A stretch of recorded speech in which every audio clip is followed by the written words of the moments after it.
तीसरे चरण का चुनाव भाजपा के लिए कोड़ में खुजली जैसा हो गया है। ये कहना है बिहार के पूर्व मुख्यमंत्री लालू प्रसाद यादव का, और उनके इस कहने में कोई अतिशयोक्ति भी नजर नहीं आती। ऐसा इसलिए क्योंकि खुजली इस कदर बढ़ी हुई नजर आ रही है कि साहिब की जबान से वो निकल गया जो 10 साल तक नहीं निकल पाया।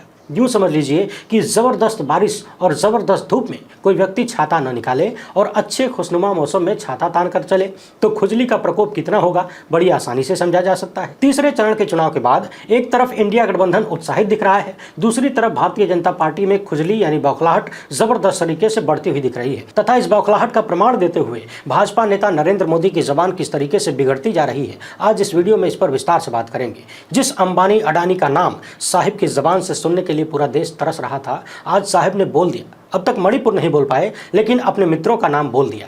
इसके साथ ही उन्होंने कुछ नए वाले झूठ भी बोले हैं। उनके तगड़े वाले झूठों पर तगड़ा वाला पर्दाफाश भी करेंगे। उधर दलितों और पिछड़ा वर्ग का आरक्षण छीनकर मुसलमानों को देने वाले मोदी के बयान पर लालू यादव ने बिहारी स्टाइल में बैंड बजाया है। उनकी स्पेशल अंदाज में खास जवाब जरा ध्यान से सुनिएगा। इसके साथ ही महत्वपूर्ण बात करेंगे वाराणसी की, जहां से प्रधानमंत्री नरेंद्र मोदी को चुनाव लड़ना है। पिछले 2 बार से वहीं से सांसद हैं। इस बार वहां की जनता भाजपा नेताओं की टोपियां उतार ले रही है, और वो भी गली छाप नेताओं की नहीं, विधायकों को भी घेर लिया जा रहा है। यानी जो 400 पार का नारा लेकर आए थे, उनकी बनारस की सीट भी संकट में दिख रही है। उधर गुजरात में भाजपा नेता के बेटे ने पोलिंग बूथ को भी हाईजैक कर लिया, और हीरोपंती की हद तो तब हो गई जब उसने पूरी घटना को सोशल मीडिया पर लाइव दिखाना शुरू कर दिया। यकीन मानिए, गुजरात वाली विश्वगुरु टाइप की यह घटना चंडीगढ़ को भी फेल करती है, मगर गोदी मीडिया आपको इस पर कुछ भी नहीं बताएगा। उधर हरियाणा में भारतीय जनता पार्टी के लिए स्थितियां और खराब होती हुई नजर आ रही हैं, और हरियाणा में ऐसा इंजेक्शन लगता हुआ दिख रहा है जो 2024 के चुनाव में यानी 4 जून के परिणामों में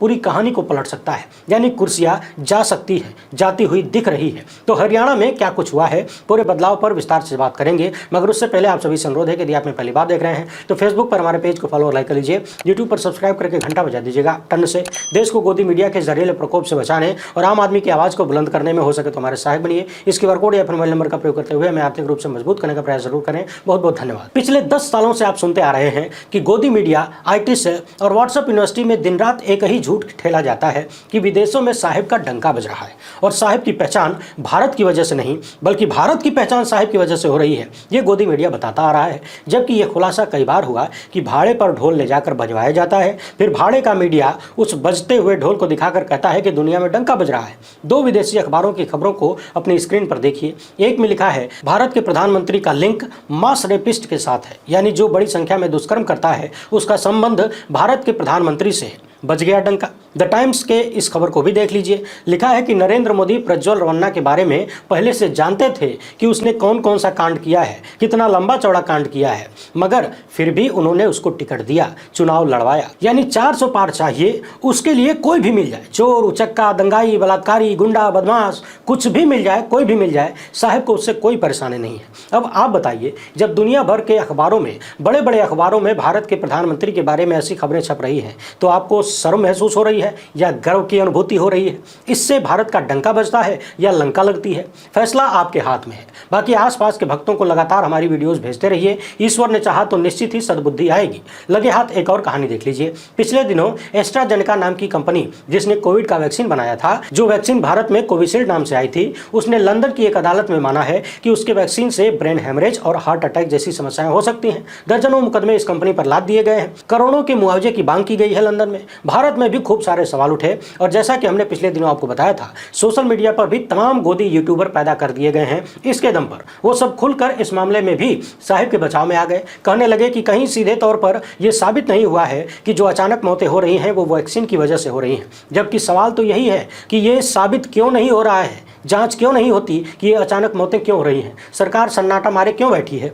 साहिब का इकोसिस्टम ठीक उसी तरह से उनके बचाव में आ गया जिस तरह से चंडीगढ़ वाले चुनाव की डकैती में आया था। वहां भी मुंह काला हुआ और वैक्सीन के मामले में भी मुंह काला हो गया। जिस तरीके से चंडीगढ़ के चुनाव में लोकतंत्र का ये डकैत, माफ करिएगा चोर, डकैत तो ऊपर वाले हैं जिन्होंने इसको आदेश दिया था, ये तो बेचारा छोटा मोटा चोर था, छोटा मोटा था, इसीलिए सुप्रीम कोर्ट में जाना पड़ा, और जब चीफ जस्टिस ने कान गर्म किया तो फिर सच सच बताना पड़ा। तो जिस तरीके से चंडीगढ़ के मामले में इसने गोदी गोदी मीडिया को फंसा दिया, उसी तरह से अब एस्ट्राजेनेका ने वैक्सीन के मामले में भी गोदी मीडिया और आईटी सेल को फंसा दिया है। उसने दुनिया भर से वैक्सीन को वापस लेने का ऐलान कर दिया है। यानी इधर ये लोग कहते रहे कि नहीं नहीं वैक्सीन में कोई दिक्कत नहीं है, ये सब खबर फर्जी है, उधर कंपनी ने खुद ही वापस लेना शुरू कर दिया। बेचारे गोदी मीडिया के लपटझंडिस और आईटी सेल के गुर्गे, इनके साथ वही खेल हो रहा है कि हम जिसके लिए बर्बाद हुए वो भी हमें भंगी कहता है। बहरहाल एक के बाद एक तमाम कांड पकड़े जा रहे हैं, खुलासा हो रहा है, मगर इसके बावजूद साहेब भागते भूत की लंगोट पकड़ने में लगे हुए हैं।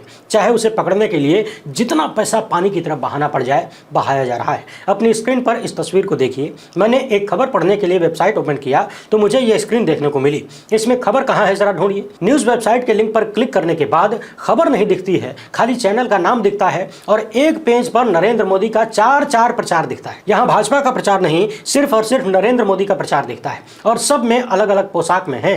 इतना ही नहीं, खबर पढ़ते समय जब हमने स्क्रॉल करना शुरू किया तब भी कई बार इस तरह का ऐड देखने को मिला और जब खबर पढ़ने के बाद मैंने बैक बटन दबाया तब यहाँ पर बड़ा सा पॉपअप मैसेज आया। उस पर क्लिक हो गया तो एक अलग से वेबसाइट खुल जाती है जिस पर भर भर के दर्जनों प्रचार के पोस्टर लगे हुए हैं। आपकी जानकारी के लिए बता दूं, गूगल पर ऐड करवाना बहुत महंगा होता है, वो प्रचार बहुत महंगा होता है। यूं ही थोड़ी ना खबर आती है कि बीजेपी ने गूगल और सोशल मीडिया पर प्रचार में अरबों रुपया फूंक दिया। हमारे यहाँ भोजपुरी में कहावत है कि नई दुल्हनिया रोटी कम बनाती है, चूड़ी ज्यादा खनकाती है। लेकिन यहाँ तो कोई नया है नहीं, बुढ़ौती आ चुकी है, मगर फिर भी काम से ज्यादा प्रचार पर फोकस है। बहरहाल ये सारा प्रचार प्रसार अरबों रुपया, ये तामझाम किसी काम नहीं आ रहा है और इस कदर फेल होता हुआ नजर आ रहा है कि साहब को लगातार झूठ बोलना पड़ रहा है। मगर इससे पहले कि साहब के नयका झूठ पर पहुंचे, उसकी चर्चा करें, साहब की वाराणसी में जो कांड हुआ है उसको देख लीजिए। साल 2022 के विधानसभा चुनाव में मैंने वाराणसी में खूब सर्वे किया था, वहाँ की जनता से खूब बातचीत हुई थी। वहाँ पर भर भर के स्मार्ट सिटी का पोस्टर, बैनर और दीवारों पर पेंटिंग की गई थी, प्रचार प्रसार किया गया था। पेंटिंग में जबरदस्त बात यह थी कि बनारस के लोगों ने बनारसी पान खाकर दीवार पर थूक दिया था, यानी स्मार्ट सिटी के प्रचार पर थूक दिया था। थूकते समय न जाने उनके मन में क्या चल रहा होगा, मगर आज उनका थूकना सही साबित होता है। भविष्य में यदि कहीं भी आंकड़ों का पता चले, गिनती हो, तो चौंकाने वाली चीजें सामने आ सकती हैं कि स्मार्ट सिटी प्रोजेक्ट के शब्द पर, इसके प्रचार प्रसार पर जितना पैसा खर्च हुआ, शायद उतने में सच में बनारस स्मार्ट सिटी बन गया होता। मगर आज की सच्चाई यह है कि यदि आप मोटरसाइकिल से नहा धोकर वाराणसी में 10-15 मिनट के लिए भी घूमने निकल जाएं तो आपको दोबारा नहाने की जरूरत पड़ सकती है, क्योंकि वहां की हवाओं में इतना ज्यादा खुशबूदार पाउडर मिला दिया गया है, आप बिना नहाए रह ही नहीं सकते। स्वच्छ भारत अभियान ने वहां पर इतना तगड़ा काम किया है कि आपको नहाना ही पड़ेगा। 10 साल पहले साहेब वाराणसी को ट्रैफिक जाम से मुक्ति दिलाने गए थे, वो मुक्ति खुद ही मुक्त होकर चली गई। पता नहीं चला ट्रैफिक जाम की स्थिति आज भी जस की तस बनी हुई है। और वाराणसी में लोग मोदी सत्ता के बारे में क्या सोच रहे हैं, उसकी एक झलक इस वीडियो के माध्यम से सामने आई है। यूपी कांग्रेस ने इसको ट्वीट किया है, जहां पर भाजपा के विधायक सौरभ श्रीवास्तव को नगवा नामक क्षेत्र में घेर लिया गया। जनता इतने गुस्से में थी कि विधायक के समर्थकों की टोपी तक उतरवा ली। विधायक जी को खरी खोटी सुनाई। लोग पूछने लगे कि यहाँ क्यों आए हो, क्या करने आए हो, वापस चले जाओ। भाजपा विधायक 1 घंटे तक लोगों को समझाने की कोशिश करते रहे, लेकिन लोग उनके वादों को फर्जी तथा झूठा बताते रहे। यहाँ तक कि विधायक से लिखित आश्वासन भी ले लिया।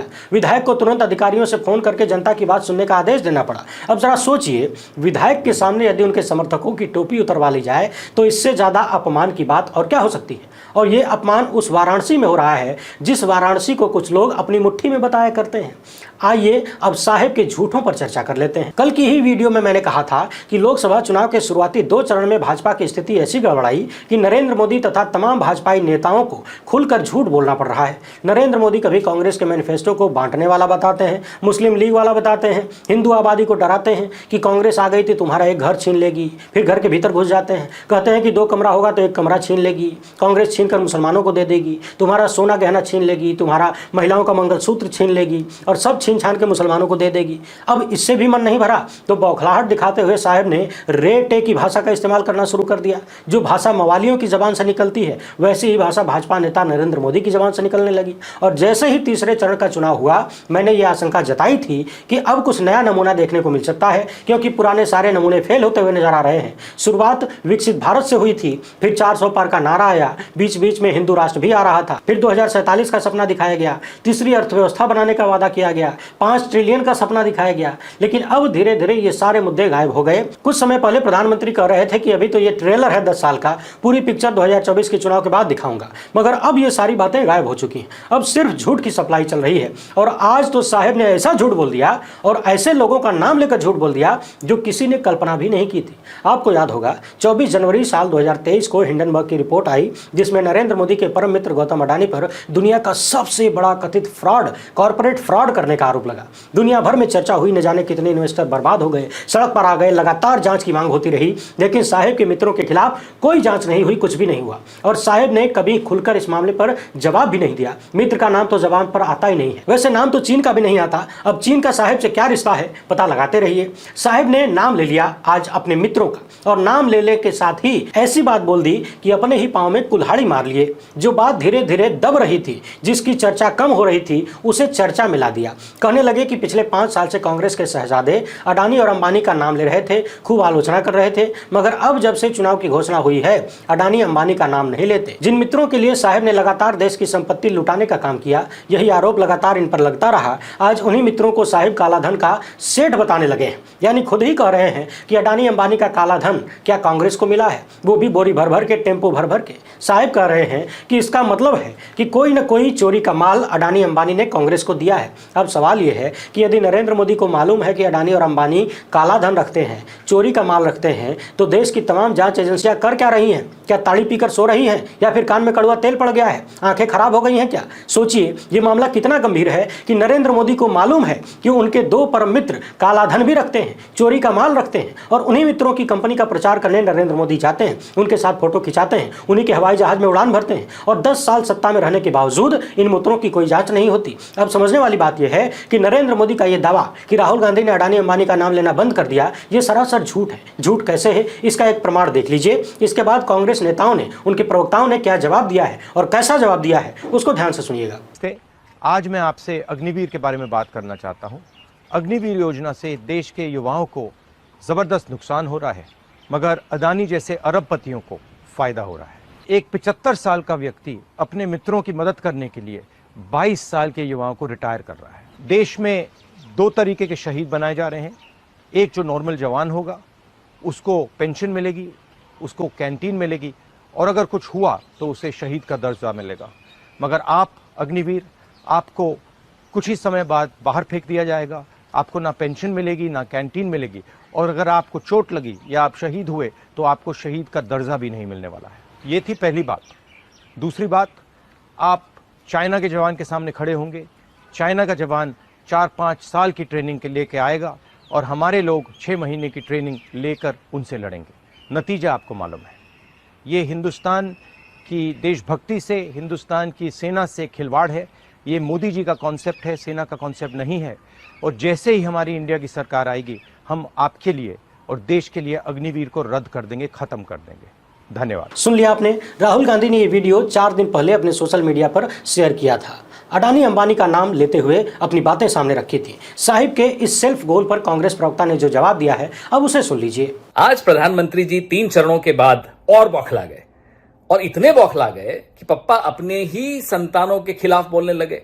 बोलते हैं राहुल जी गौतम अडानी जी का और मुकेश अंबानी जी का नाम नहीं लेते चुनाव प्रचार में। मैं आपको याद दिला दूं प्रधानमंत्री जी, 3 अप्रैल से अब तक राहुल गांधी जी 103 बार गौतम अडानी जी का नाम ले चुके हैं और 30 बार मुकेश अंबानी का नाम ले चुके हैं। प्रधानमंत्री जी, आपने इन लोगों से और तमाम अपने औद्योगिक घरानों के दोस्तों से 8,200 करोड़ चंदा लिया इलेक्टोरल बॉन्ड्स के माध्यम से। गैर कानूनी था वो, अब तो असंवैधानिक करार कर दिया गया, सुप्रीम कोर्ट द्वारा कर दिया गया। पैसा लेते वक्त तो आपको कुछ नहीं फर्क पड़ा, अब जब जरा सा चुनाव हारने की स्थिति में आए तो इन्हीं के खिलाफ हो गए। अरे आप कमाल करते हैं प्रधानमंत्री जी। अडानी अंबानी के आप नहीं हुए तो हमारे आप तो कैसे होंगे आप? इस देश के और किसी व्यक्ति को तो कोई उम्मीद ही आपसे नहीं रखनी चाहिए। जब आप उनके नहीं हुए तो और किसी के तो नहीं हो सकते। प्रधानमंत्री जी, ये जो आपने इलेक्टोरल बॉन्ड्स का घपला किया था, इसकी पूरी जांच होगी, आप निश्चिंत रहिए। हम नाम सबका लेते हैं, हमें किसी से कोई डर नहीं है, हमें किसी की कोई चिंता नहीं है। हमें चिंता है तो इस देश के उन तमाम लोगों की जिनके साथ अन्याय हुआ, जिनके लिए हम न्याय का एक घोषणा पत्र लेकर आए हैं, न्याय पत्र लेकर आए हैं। रही बात आपके दोस्तों की, तो जो 21 औद्योगिक घराने हैं उनकी कुल संपत्ति 70 करोड़ हिंदुस्तानियों की संपत्ति के बराबर है। सोचिए आपने किस तरह का देश पिछले 10 साल में बना दिया। तीसरे चरण के मतदान के बाद पिक्चर बिल्कुल साफ हो गई है। 4 जून को ना तो भारतीय जनता पार्टी की सरकार बनेगी, ना नरेंद्र मोदी इस देश के प्रधानमंत्री बनेंगे। और प्रतीक्षम किम प्रमाणम, आज नरेंद्र मोदी ने अपनी परछाई पर ही हमला बोल दिया। जी हां, वही अडानी जो उनकी आंखों की पुतली है, उनके जिगर का टुकड़ा है, उनकी परछाई है, उस अडानी और अंबानी पर नरेंद्र मोदी ने भ्रष्टाचार के गंभीर आरोप लगाए और कहा कि ये दोनों लोग भर भर के बोरों में और टेम्पो में काला धन बांटते हैं। असलियत यह है कि अपनी हार की बौखलाहट के चलते मोदी जी हमलावर हो गए हैं अपने ही मित्रों पर, उन मित्रों पर जिनको 10 साल इन्होंने खूब कमवाया, जिनको नंबर 2 पर पहुंचाया सबसे अमीर लोगों की लिस्ट में। वो दोस्त जिनके हवाई जहाजों में चलते थे, जिनको धंधा पानी दिलाते थे, जिनके लिए नीति निर्माण करते थे। तो एक बात माननी पड़ेगी, राहुल गांधी ने मजबूर कर दिया नरेंद्र मोदी को भ्रष्टाचार का खुलासा करने के लिए। लेकिन जब अब आपने अडानी और अंबानी पर इतने गंभीर आरोप लगा ही लिए हैं काला धन बांटने के, टेम्पो में बोरों में भरकर, तो उनके यहां सीबीआई, ईडी और इनकम टैक्स की रेडें कब होंगी मोदी जी? ये देश जानता है कि आप ही के चहेते हैं, वो आप ही के जिगर के टुकड़े हैं, आप ही की आंखों की पुतली है, आप ही की परछाई है, वो परछाई जिससे अब आप घबरा गए हैं। वहीं अब सोशल मीडिया पर यह चर्चा होने लगी है कि कुछ भी हो, राहुल गांधी ने साहब को अपनी पिच पर ला ही दिया। याद करिए, हम लगातार कह रहे हैं कि 10 साल में यह पहली बार हुआ है जब नरेंद्र मोदी मजबूर हो गए विपक्ष की पिच पर खेलने के लिए। जी हां, 10 साल तक लगातार विपक्ष नरेंद्र मोदी की पिच पर खेलता था और फेल होता था। पहली बार नरेंद्र मोदी को खेलना पड़ रहा है और फेल होते हुए दिख रहे हैं, सेल्फ गोल करते हुए दिख रहे हैं। खुद ही कहने लगे कि अडानी और अंबानी के पास काला धन है, चोरी का माल है। कांग्रेस अध्यक्ष मल्लिकार्जुन खड़गे ने लिखा है कि वक्त बदल रहा है, दोस्त दोस्त ना रहा। बस 3 चरण के चुनाव पूरे होने के बाद आज प्रधानमंत्री जी अपने मित्रों पर ही हमलावर हो गए। इससे पता चल रहा है कि मोदी जी की कुर्सियां डगमगा रही है। यही परिणाम के असली रुझान है। वैसे एक चर्चा और हो रही है कि देश के बड़े बड़े सेठ साहेब के जाने की भनक पा चुके हैं क्या? शायद इसीलिए पुराने 2 चुनावों की तरह इस बार कोई बड़ा सेठ सामने आकर साहिब की तारीफ नहीं कर रहा है। कहीं ऐसा तो नहीं कि इसी बात से नाराज होकर साहिब खुद ही अडानी अंबानी को गरियाना शुरू कर चुके हैं, उन्हें काला धन और चोरी करने वाला बता रहे हैं? कुछ भी हो सकता है, मुमकिन है। योजना अभी चल रही है, अभी समाप्त नहीं हुई है। आप सबको राहुल गांधी का संसद भवन में दिया गया ये भाषण याद ही होगा, जिसमें उन्होंने तस्वीर दिखाकर पूछा था कि मोदी और अडानी के बीच क्या रिश्ता है, अडानी की कंपनियों में 20,000 करोड़ रुपया किसका है, कहां से आया? इसका जवाब तो नहीं आया। बदले में राहुल गांधी की सदस्यता और घर जरूर छीन लिया गया। बाद में सुप्रीम कोर्ट ने वापस किया और अब साहब खुद की जाल में फंसते हुए नजर आ रहे हैं उसी अडानी को लेकर। वैसे साहब का यह झूठ यहीं तक नहीं है। हाल ही में उन्होंने एक और ऐसा झूठ बोला जिस पर कोई यकीन नहीं कर सकता। लोग सुनकर हंसी उड़ा रहे हैं। उन्होंने कहा कि यदि कांग्रेस की सरकार आ गई तो जो भारत में क्रिकेट टीम है उसमें खाली वही लोग खेलेंगे। वही लोग का मतलब आप समझ रहे होंगे, मुसलमानों की बात कर रहे थे इशारों में। अब जरा सोचिए, साहब 10 साल से आए हैं, भारत में क्रिकेट टीम कितने दशकों से है और उसमें कितने साल कांग्रेस की सरकार रही? क्या कभी आपने देखा कि क्रिकेट टीम में धर्म के आधार पर सिलेक्शन हुआ हो? क्या भारतीय क्रिकेट टीम का इस्लामीकरण हो गया? नरेंद्र मोदी की ये बेहया हरकतें बता रही हैं कि उनको पता चल चुका है कि अब कुर्सियां जा रही है, वरना स्वतंत्र मस्तिष्क कभी भी ऐसी गलतियां करने की इजाजत नहीं देता। जब दिमाग बौखलाहट में होता है, पगलाया हुआ होता है, तभी वो उलझुल बातें बुलवाता है। यानी नरेंद्र मोदी ने एक फार्मूला पकड़ लिया है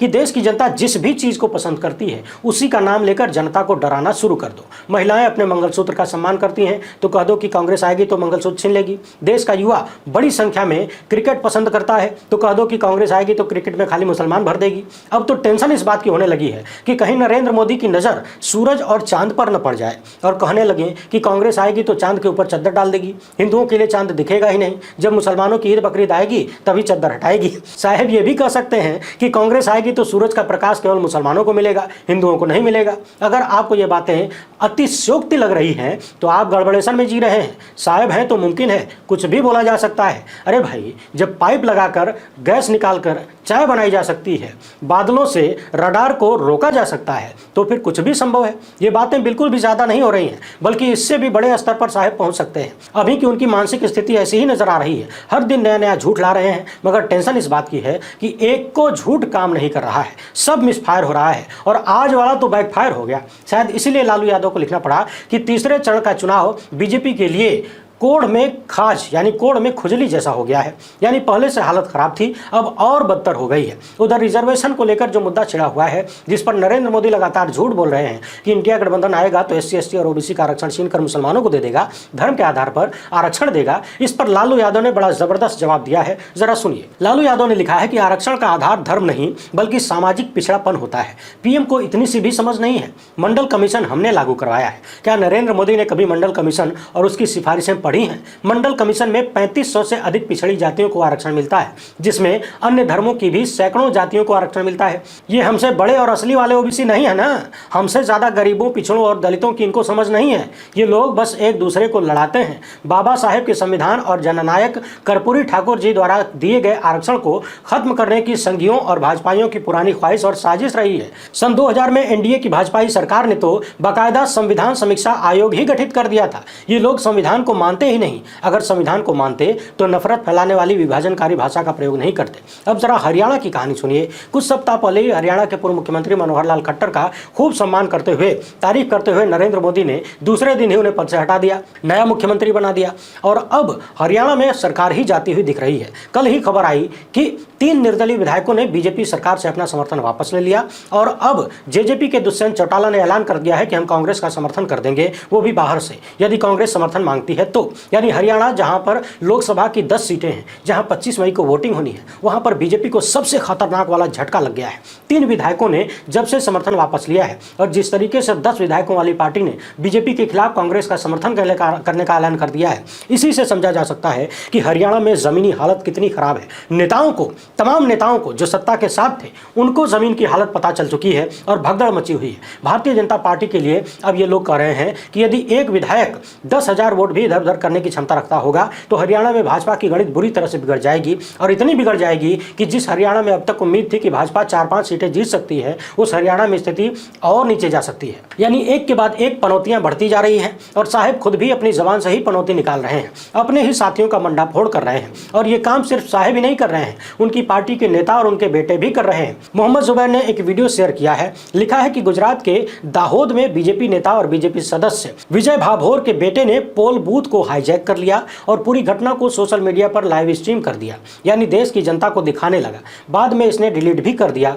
गुजरात में जी की इस खबर के अनुसार आरोप लगाया गया है कि इसने अधिकारियों के साथ दुर्व्यवहार भी किया और कथित तौर पर दूसरों के साथ फर्जी वोटिंग भी की। यह मामला स्थानीय समाचार चैनलों पर रिपोर्ट किया गया है, मगर राष्ट्रीय चैनल चुप हैं। आप भी इस वीडियो में देख सकते हैं किस तरीके से भाजपा नेता का बेटा अपनी हीरोपंती दिखा रहा है। शायद उसे मालूम है कि लोकतंत्र की हाईजैकिंग में भौकाल टाइप करने का मौका मिला है। दुनिया के इतिहास में शायद ये पहली बार हो रहा है जब पोलिंग बूथ पर वोटिंग मशीन को हाथ में लेकर डांस किया जा रहा है और उसको लाइव स्ट्रीम में दिखाया भी जा रहा है, मगर फिर भी देश का मीडिया चुप्पी साधे बैठा है। थोड़ी देर के लिए कल्पना करिए, यदि यही कांड किसी अन्य पार्टी के नेता द्वारा किया गया होता तो आज देश भर में इस खबर पर चर्चा हो रही होती, प्रधानमंत्री नरेंद्र मोदी भी कोई टिप्पणी कर रहे होते। मगर अभी तो मामला घर का है, टेंशन नहीं लेने का। लोकतंत्र की अम्मा रोजाना मजबूत हो रही है। वीडियो पसंद आई हो तो लाइक और शेयर जरूर करें। पहली बार देख रहे हैं तो चैनल को सब्सक्राइब कर लीजिए। हमसे जुड़ने के लिए बहुत बहुत धन्यवाद। जय हिंद।